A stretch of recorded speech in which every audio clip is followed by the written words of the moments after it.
Alright, it comes in the box. Let's see what's in there. Bam! We got a bag for this stuff. Cool. And then some manuals. So maybe thank you for all the spare parts, or maybe I wonder if I'm gonna go out. Alright, casualty of war.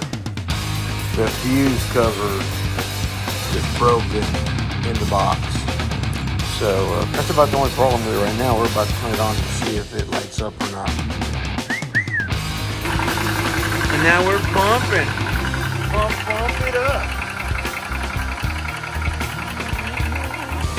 Bam, once it tops off, it gives you an E4. It reached what I wanted to see, which is about 3,200. And it took probably about a minute.